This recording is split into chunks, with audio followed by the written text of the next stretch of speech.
Hey, how's it going, everybody? It's RC Maxwood alongside Lyle Leong. This is the Back to 12 podcast. And Lyle, I didn't tell you this before we got started, but do you know how many people don't listen to or don't subscribe to our podcast that listen to it? We going percentage wise or Yeah, number let's go wise? percentage here. I'm gonna say 50% for sure. More. It's more. It's 78.6%. People, I'm Wow. looking you right in the eye right now. What are we Wow. doing? Hit that subscribe button. We're giving you daily Texas Tech videos. And he's the only former athlete that's got a Texas Tech podcast. It's the truth. He's giving you inside information about what it's like to play in college football. And me, I'm just bringing really cool hats to the party. That's really it. Shout out to the GOAT, man. Shout out Yeah, to the GOAT. I'm just bringing really cool hats. So hit that big red button to stay in the know on Texas Tech athletics all year long, right here on the Back to 12 podcast channel. Lyle, my guy, how you doing? Oh man, blessed to be in your presence, man. Anytime I get to get on here and chat with somebody that knows what's going on, it's a good feeling. So, I like didn't I know said, what was going on in that first quarter, my guy, against we're, Oklahoma. we're 6 weeks in. I still got you. ESPN ain't stole you yet. So, I'm happy to get to be on the podcast. And like I said, I was in a tweet Skip the other day and let him know, man, I got a guy that's better, younger, better. But that's And, not hard to do when it comes to Skip. Skip is trash.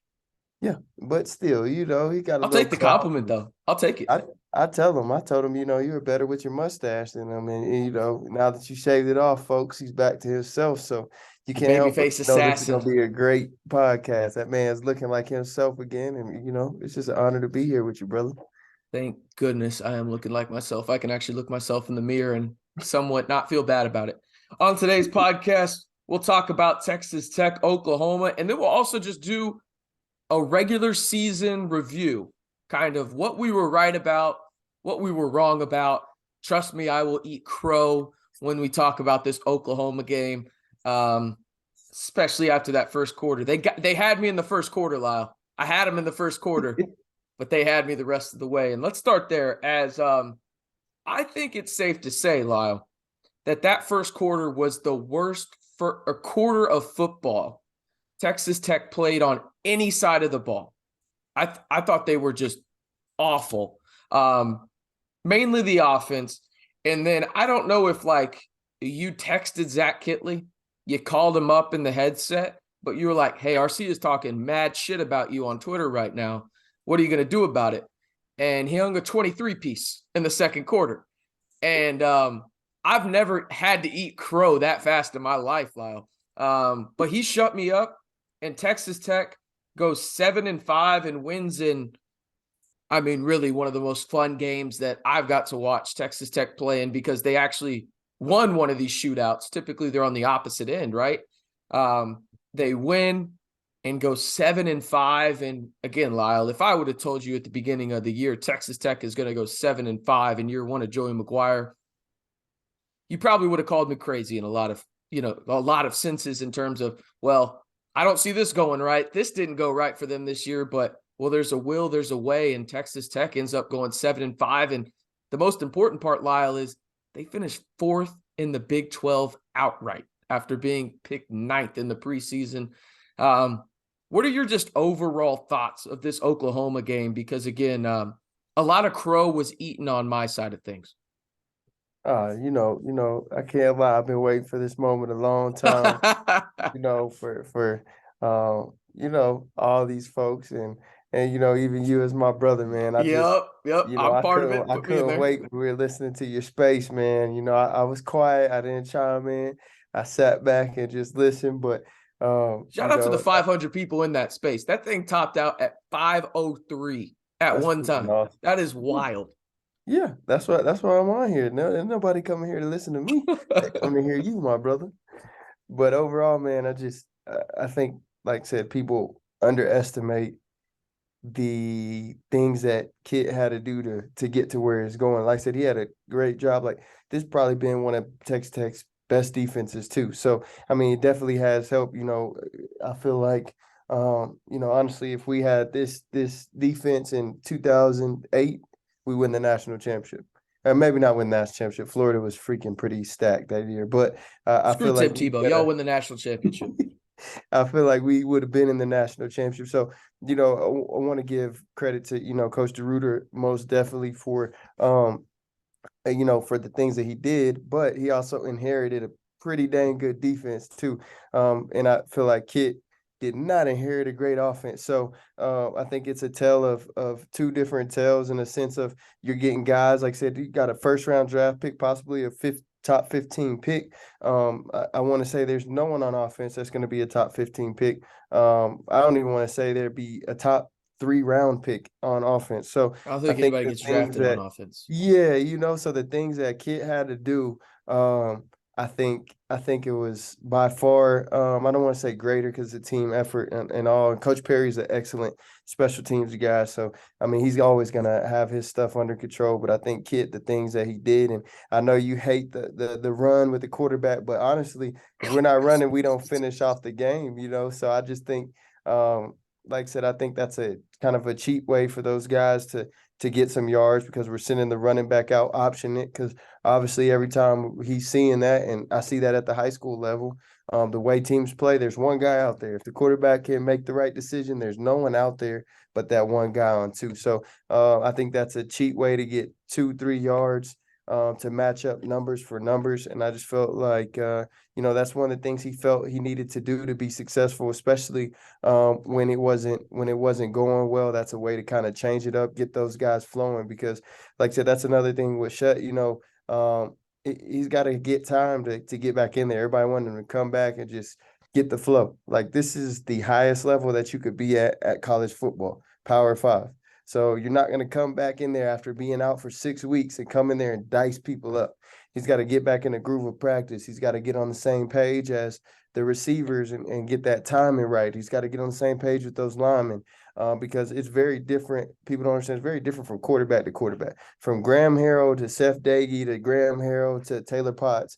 It's 3 totally different how they throw the ball, how the ball comes out, how they call plays, the adjustments that they make, because the quarterback has a little bit of freedom back there too that people don't realize. So there's sometimes we say, oh, dang, what's Kittley doing? That's sometimes a check by that quarterback that he feels in the meeting, which Kit has said, hey, these are the things that you could check to when you see it. And sometimes you give them the freedom so they can, get that ability. And sometimes they're going to make wrong checks. They're going to make wrong decisions.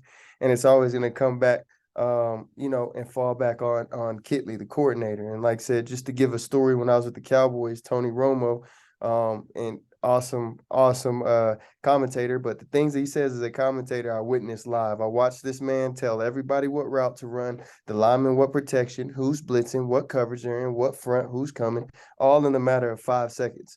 And then he throw an interception because somebody ran the wrong route. And I heard him tell this man what route to run. So I think we got to understand there's a lot of nuances that go on. We don't know. Does the O-line call the protection? Does a quarterback call the protection? Does a running back call the protection? And that's another thing is how is that going on? And once again, that falls under Kittley, but those guys have to be players at that level and understand what's going on. Those guys watch hours and hours of film. So I think he did an outstanding job with what he had and making it work. And I just think over time is why it continued to get better. The option got better. The power Q run got better as it went, because that's one of the things he's inputting in. It sucks at the first because they got to figure it out. How do I go? How do I run? Like I said, Texas Tech quarterbacks are not small. Maybe Morton, but the other two are not small cats. And like I said, you saw him in Donovan. I think that was awesome that he's getting Donovan involved outside, because, he may keep Donovan. Donovan may be a running back for us next year, a tight end for us next year, H-back. So I don't know what he's going to do, but I think that he was very unique with how he did it and getting those people involved and maybe keep, because like I said, next year, you get those 2 backup quarterbacks to leave. It'd be like, hey, we're not beating out Morton. We're leaving. Morton gets hurt. You got a true freshman coming in. Is it Morton? Yeah, I mean that's another question. I think that's a big question. Like these last 3 games, your offense, yeah, it looked bad in the first quarter. It's whatever. But your offense has proven these last 3 games with Shough as the QB that they can win in a multitude of ways, right? And remember, Shough was the guy that won it outright in camp, right? Like he was the day one starter.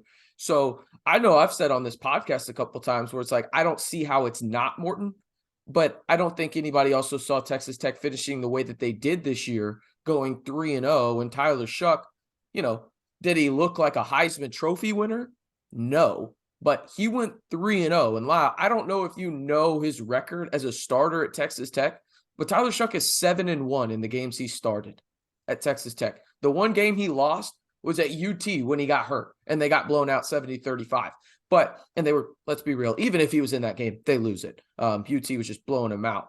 I think there's like a legit conversation now because you bring up the big quarterback aspect of it. Maybe it's just because of what Texas Tech has right now, right?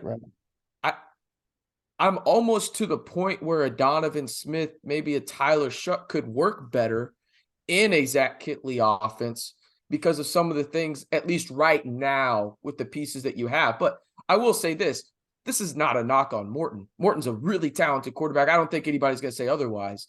But I do wonder because let's just play the hypothetical game here. Let's say Shough starts the bowl game and he wins. Let's just say they play Florida State or North Carolina in the Cheez-It Bowl in Orlando, right? Yeah, they beat either one of them. How do you not go into the offseason thinking Tyler Shough's going to be the starting quarterback if he's the guy, if he stays here next year? Now, could he leave? He has that right. He could be a grad transfer. He can go to the NFL. He can do what he wants, right? But if he's on the Texas Tech roster, I'm almost at the point now where, and even if he loses the game, as long as he just doesn't look like dog shit, which he really hasn't in his Texas Tech career. If you look at the numbers, he's been a really solid quarterback where it's like, at worst, you have to have a quarterback competition going down to the final day of spring camp, right? Like you have to between Morton and Shough. And I mean, I still think Donovan Smith is a quarterback. I think he probably goes somewhere to play quarterback if we're being realistic about it. Maybe he stays on campus and he just loves Texas Tech. Who knows? But I'm kind of at the point now where these last 3 games, you look at it, you win a game against Kansas where you can do whatever the hell you want offensively. You win a game against Iowa State where you mucked it up a little bit, right? Because it was cold as hell. You couldn't really get anything going, but you find a way to win, right?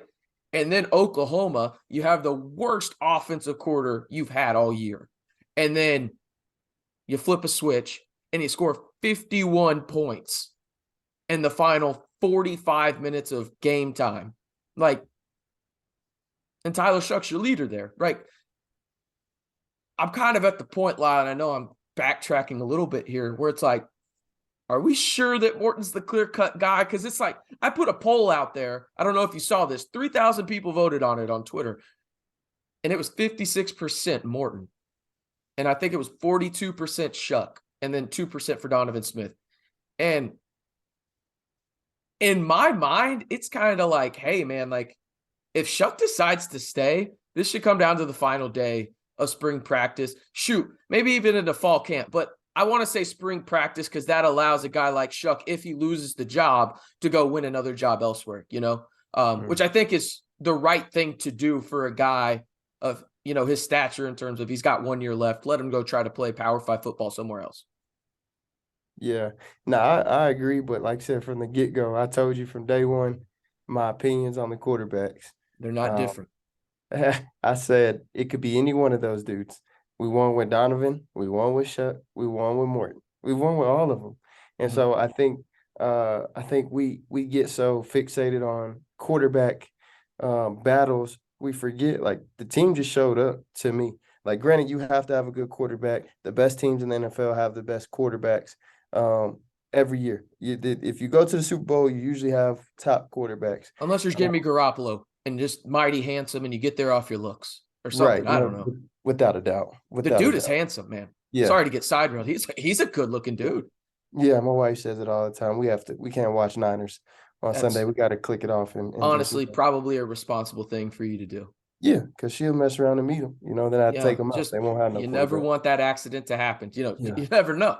Yeah, you better take us both. But I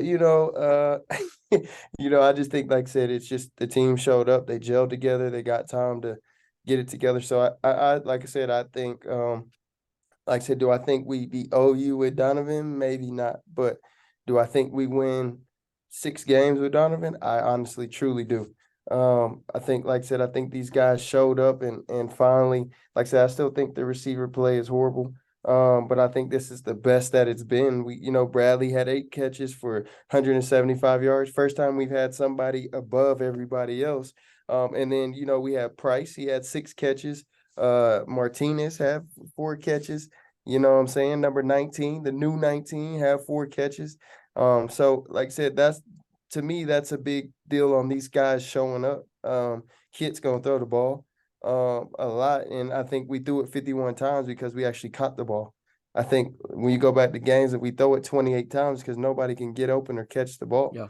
And so that's being an offensive coordinator before, you get pissed off when you go out there and go fast and don't get first downs, and the defense is out there, and the defense is out there, and the defense is out there. So I think, like I said, it's one of those things where people stepped up for him and made catches. Now, not take anything away from that dude, but people stepped up. Running backs had 86 yards. Quarterbacks had 44. Brooks had 26. So I mean, you got help on the ground, but I just think it's overall those guys growing up, and like I said, as a player, man, from game 1 to game 12 makes a huge difference. Yeah, A you're not a huge freshman anymore. Yeah, You're so not you're to be honest though, if you're playing as a freshman like the first 7 weeks of the year, you're no longer a freshman by that time anyway. right. And I think, but a lot of times we forget that, we say, Yeah. oh man, that kid's supposed to be the same with him getting hurt or injured, playing through. And so, like I said, I like to challenge people and ask people if everybody on our offense went in the portal right now, what Power 5 teams would call anybody on our team? Sure. And we won 7 games with, I doubt that maybe somebody might take 1 or 2 of these dudes max. And if we're talking about who's taking them, like a West Virginia, we're not talking about a OU, a Texas, a Kansas State. They don't want anybody on our team. So hats off to Coach McGuire for the for everything he's done with the culture. And that's what I'm saying. Everybody believes, they continue to fight. And they did a heck of a job, and it's only going to get better with the things that they're doing around Tech, the stadium, building it up. Like, they got some really cool stuff. I get to go in there and see some of that stuff I probably shouldn't get to see, but I mean, it's some awesome stuff I coming think you've through. earned it. I think you've earned Hey, it. I don't know, man. I feel kind of old walking through there, man, washed up, man. But they're gonna have some really cool stuff for recruits that I think is gonna change the game a little bit. And sad to say, but we're gonna actually be catching up because we're so far behind. For those of you who don't know, if you haven't got to go visit some places, we're pretty far behind when it comes to Georgia, Alabama, Texas. We're behind when it comes to recruiting. So, Cody Campbell, great dude, man. Dusty Womble as Fixing us well. up, getting us right, and another crazy story. Last game I went to, I sat next to him. He's such a nice guy, and knows him. So we were sitting there talking, and I'm like, this dude's acting like he owns this place, and then Come 10 to minutes find out, he later, kind of does. he kind of does. And I was like, you know what? That's pretty cool. Yeah. So, had to throw in Level Land. I said, Level Land is Texas Tech's sister down the road. If you want to, we can have a Cody Campbell Stadium out here in Level Land We'll too. call it If you whatever want. you So, want. We'll call it whatever you want. I'm glad you brought this up though, in terms of the culture, because that's kind of where I wanted to take the back half of this podcast was, before we do that, let me ask the people a question first. Should there be a debate at quarterback? Let us know in the comments on YouTube. Should there even be a debate on quarterback? Are you more on and who Lyle's should it side be? where there doesn't matter? Are you more like me where it should be a battle all the way till the last day between Shough and Morton? Just let me know. Let us know in the comments down below. But I'm glad you did bring up the culture, Lyle, because again, you go 7-5, and I had some people from various other fan bases when I tweeted that out say, hang the banner now, just trying to be funny and whatnot. It's like, I don't think you understand how bad Texas Tech football has been. Right. Like, Like I think the only people, and rightfully so, because it's been so bad, are the people that follow Texas Tech football, like that go there or maybe work there or something like that, right? Mm-hmm. They've been bad. Like they were just bad, right? So you look at the win-loss records here in terms of by year, right? And I'm just going to go back to the last time that Texas Tech won 7 games in a season. So we'll Wow. start from this year and then go back. Notice how many years I have to mention. Obviously, this year you go 7-5. Last year you went 7-6, but technically you were 6-6 going into the bowl game. That's why you went 7-6. Then you went 4-6 in the COVID year, 4-8 the year before that, 5-7, 6-7, 5-7, and there it is, 7-6 when you got absolutely shellacked in the Texas Bowl by Leonard Fournette and crew down there. That was one of the years again, Patrick Mahomes. So for me, I mean, this program is going in such a great direction. I'm going to say this too. The reason I'm so excited about the future, I don't want to put unreal expectations on next year's team because I don't know what it's going to look like. And I don't want to be here, on November 30th when we're recording this saying Texas Tech needs to win 9 games next year for it to be successful. I don't think that's true, right? But when you look at what Texas Tech did this year against the 5th hardest schedule in the country, it's mad impressive. And I didn't even mention that it's the first year of Joey McGuire, right? So I think that's the thing. And you're right. They did have some talent in here. It obviously helps when you have who I think is going to be a top 10 pick in the NFL draft in Tyree Wilson once he gets healthy.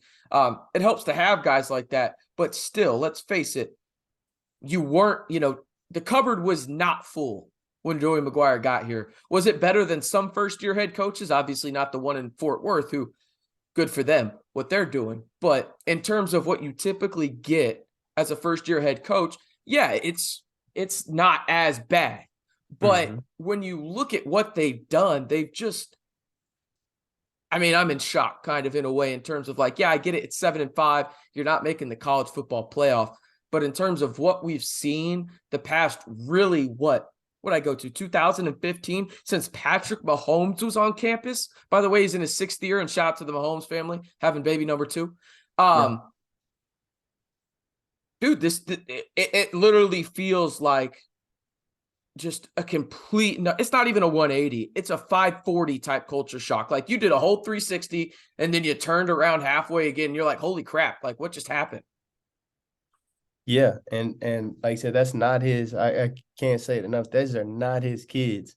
That's like you out there, you getting a new store, you becoming a new store manager and nobody in there was there before you got there. You have to make people believe, you have to get people to buy in, you have to do a lot of that. You know what I'm saying? We didn't have tons and tons of transfers. This year I haven't heard of that many people transferring out. Which in this day and age is a rare thing. So that speaks on his ability, his beliefs, and like I said, I think the coolest part for me from a coaching standpoint, player standpoint, is the belief in his coaches and his players. I saw a lot of people make fun of him because he said, it comes through Lubbock, and then we lost a couple games, and everybody thought that was funny. But I think like that's the belief that that we've been missing. Like Leach always made us feel like we were supposed to win. Everyone else is like, that's an upset. To us, when we beat Texas in 2008, it was supposed to happen. Like we weren't surprised. So I think that's what he's brought in with that mentality, even letting Kittley go for it on 4th. Me being a head coach, my offensive coordinator is my best friend. Still, on 4th down, I love him to death, but I don't know how many times I'm going to say, yeah, man, I trust you to do it on 4th because of the situation it comes with. So I think that's just respect for the fact that he believes in those guys. I think he's a player's coach. I think he's a coach's coach, meaning he lets coaches coach. And if they believe that they should go for it, then, hey, he lets them do their thing. And I think that's the best way to build a culture. And, my man asked in that on the comments a while back, what why is the culture like that? Obviously, like at the end of the year, we still have sold out games. That's culture. I've been a part of teams in 2008 when we were lost our first game to who did we lose to? OU. The next week we played at home, Baylor, and no one showed up, and we were 10-1. So culture is everybody buying in, players. I haven't heard of any of our players getting arrested, any of our players getting in trouble. So that's an overall culture of people understanding that's what it's about, people buying in, people wanting to come in. I'm sure we'll get some really good transfers, but like I said, my biggest fear out of all this is really not the players. Maybe our quarterbacks, maybe one of them go, but my biggest fear is it's a lot of jobs coming open. And We so get poached. Yeah. the fact that they did a great job, somebody's gonna holler at DeRuiter, somebody's gonna holler at Kit. Yeah. That's the new wave. Him and Garrett Riley, shout out to my boy. But those are the new waves, man. Those young cats that are coming making plays. G could thank his brother Link, and so can Kit. But that's just kind of, him, Cliff, Sonny, those type play caller young guys is kind of the new wave of what people want to see and people want around. So my biggest concern is next year, if those dudes ain't here, I wouldn't be surprised either. Because like I said, there's some jobs open. I don't know if they get a South Florida or a Cincinnati job. They're not quite there. But like I said, there's Texas State coming open. There's a couple of these jobs that. I mean, Tim DeRuiter might just get poached because somebody can double his salary. Right. You know what I mean?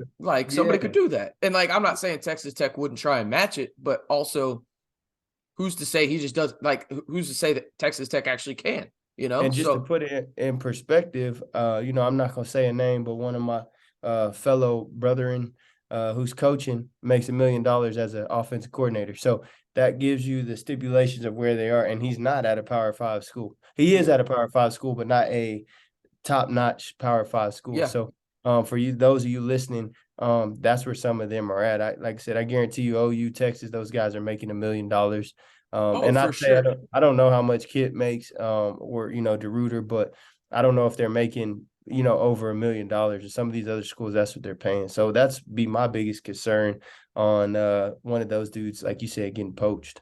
I do think that, and as we wrap up the pod here, I know this is going to sound bad, and it's not supposed to be a shot at Kittley or DeRuiter or anything like that. But in years past, I would have been much more concerned about that. But it feels like Joey McGuire, this is going to sound so cheesy, Lyle. He's the brand. He's the brand, right? And with Matt Wells, let's just say this was going on with Matt Wells. It wouldn't feel that way. It didn't feel that way. Right. And it kind of felt like that way with Cliff, but at the same time, it was more of just like a boys club with Cliff. Hey, you're my buddy. Let me hire you real quick, my guy. And to an extent, it's kind of like that with Joey McGuire, but it's also not at the same time. You brought up Coach Perry, for example. Mm-hmm. They're boys, but Coach Perry's more than qualified to do what he's doing. Oh, yes. You know what I mean? It's not like one of those deals where he's trying to boost this guy's resume maybe 4 or 5 steps higher than it should be. You know what I mean? He's getting guys that are more than qualified. So I'm not as worried about it. Obviously, I'd love to keep the guys as long as possible. But in the end, I think people got to realize it's a business. That's what it comes down to. People are going to make decisions you do and don't like. And other universities, if you're doing good, perfect example, Jim Knowles last year at Oklahoma State. That man was one of the highest paid he was, I believe, the highest paid defensive coordinator in the Big 12. What happens? Ohio State laughs at them and says, hey, we'll make you the highest paid defensive coordinator in the country. He bounces. Mm-hmm. That's just what happens, right? And I'm not saying that that's going to happen to Tim DeRuiter or Zach Kittley, but that's part of the business. When you are successful, other teams notice it, just like you said, Lyle. And it's the sincerest form of flattery, but also at the same time, you're out there stay the hell away from me, almost in a way, but there's only so much you can do when it comes down to it. And yeah, if Garrett Riley's at TCU next year, I'm shocked. I would be shocked. There's no way in hell that man doesn't have a Power 5 job. There's just no way. And if he doesn't, something went wrong there. I honestly don't. No, I think like a Texas State, I could see him. If I'm Cincinnati, I'm taking the shot. You are? I'm taking the shot. You know why? Because here's the thing. I'm going to the Big 12. He knows how to coach in this conference. He knows the state of Texas, where you can recruit guys up to Ohio and say hey, we're still going to be playing in your state. He knows this region really well. He can recruit there, but also at the same time, people are going to love playing for that guy. like just from the Right. standpoint of like that offense is fun as hell to watch. Now, could it backfire? Yeah. I mean, obviously any hire can, but I'm taking the shot if I'm Cincinnati. Like, because here's the thing. You're never going to get a guy that's Luke Fickle worthy. You're just not, right? Like, unless I disagree on that, brother. I I think don't think you're going to get a Luke Fickle type. I think he is a top 15 coach in America. G. Coach Fickle? Oh, okay, Oh, okay. I no, no, thought no, you said, not okay, I Garrett was like, Riley. whoa, No, no, whoa, no, no, okay. no. Coach Fickle, the one that left for Yeah, Wisconsin up yeah. at Cincy. I'm But just using that as I an think example. I think you can, and my deal is just, and maybe not top 15, but I definitely can get a top 30 type candidate in there. And I think if Cincinnati had been losing and then they got rid of him, I think that's the perfect fit. But to me, when you've been successful, you better replace it with That's somebody. fair. Like honestly, I think if Matt Rule doesn't go to Nebraska, he's at Cincinnati. I mean, You it's know, possible. Also, by the way, I want to go look this up because I think I'm right on it. Like, I don't know if you realize how great Cincinnati has been at hiring football coaches. Like in their history, mm-hmm. like they have been really, really good at it. I mean, like wildly impressive. So here's some of the guys that have coached at Cincinnati. You're gonna recognize everybody. Mark D'Antonio, the Mm-hmm. old Michigan State coach, Oh started wow, there. I didn't know. Brian Kelly, you heard of Oh him? wow. LSU started there. Jeff Quinn, interim, doesn't matter. Butch Jones, you heard Mm-hmm. of him? He's had success before. Steve Stripling, interim, doesn't really matter. Obviously, we know the situation about one guy leaving Tech, going there, whatever. Doesn't Mm-hmm. matter. And then Luke Fickle. Like, he's been there since 2017. Like, I mean, they have had tons of successful coaches, Cincinnati has. So if they do pick Garrett Riley, it's one of those things for me where it's like, well, they know what the hell they're doing. It's just going to be interesting because, again, obviously they come into the Big 12 next year. And I think overall, it sounds crazy to say, but just looking at this, like, this is the first time in a long time from a Texas Tech point of view, and we can wrap up the podcast here, Lyle. The Mm-hmm. first time, maybe since Cliff's first year, that I felt like Texas Tech going into more than 2 games, which, again, we're talking about the bare minimum here, has a Right. better head coach on their sideline. And that's crazy to say, but like, I'm thinking that's starting to be true. And obviously the other parts around him really help. But when you look at it from a strategic standpoint, like, damn, I mean, it feels really good from a Texas Tech standpoint. If you're a fan, an alumni, just looking on that sideline and knowing that Joey McGuire, week in and week out, can give you an advantage potentially over Yeah. that head coach, unless it's, really, I mean, who in the Big 12 could you say right now is like a clear-cut better head coach other than maybe Kansas State, obviously Sonny, and Mike Gundy? Oh, Dave Aranda. Duh, those 4. Clear-cut 4. Clear-cut 4. But I mean, you could argue Joey McGuire's 5th, right? Like you could argue that. You could. I don't know. I'm not saying it's right. I'm just saying you Yeah. could argue it. Yeah, you could argue that, but I don't know. I think the Big 12 has some really good ones. I do too. Like I said, And they're getting a couple more. right. If I was to pick like, coach of the year, it'd definitely be, Sonny, because he's, going It to has to be. It has to but be. second for me personally would be Kansas coach. For Oh, I what he's forgot done. about Leopold. Yep, good Yeah, call. you know I what I'm forgot saying? about For him. Good call. So maybe the Joe McGuire's 6th. You're right. yeah, the way that he's brought them up is For whoa, sure. that's top notch because they've been horrible. Like I said, if we play games where there's literally, bro, I'm telling you, there's 100 people at the game. Like it's the only place I've been to in my life that I played a game. And like I literally could hear people talking this. I could literally say, "Hey, bro, go give me a Dr. Pepper." Literally at You know what the Kansas. best part about that is, though? As we What's wrap that? it up, because we got a couple minutes left here. Texas Tech don't have to worry about that anymore, Lyle. There's going to be some packed houses now at Jones AT&T Stadium. So No, not that's at Tech. and It's no, I at. know it's up at Kansas. We Oh don't have yeah, to worry about that at all ever yeah, again with some of these renovations coming, and it's awesome to see. yes, Hell of a season by Texas Tech in the regular season. It's not done yes. yet. We'll be doing some bowl game stuff on the channel as well. Again, be sure to hit that subscribe button. Lyle, where can they follow you on Twitter, my guy? Find me at Coach LLEONG. You can find my man RC at RCMB323. One more time, be sure to hit that subscribe button. If we get to 1,500 here in the not too distant future, it's giveaway time. But before we go, did they decide what they wanted? Well, we haven't decided yet. We're still talking our way through it. Okay. We still got a little bit of time. We still got a little bit of time. Doubt. We'll figure this out, though. That man right there is Lyle. I'm RC. We appreciate you tuning into the Back to 12 podcast. And listen, if you want the best and the latest news when it comes to Texas Tech athletics, hit that subscribe button. It's as simple as that. And follow the Back to 12 podcast channel.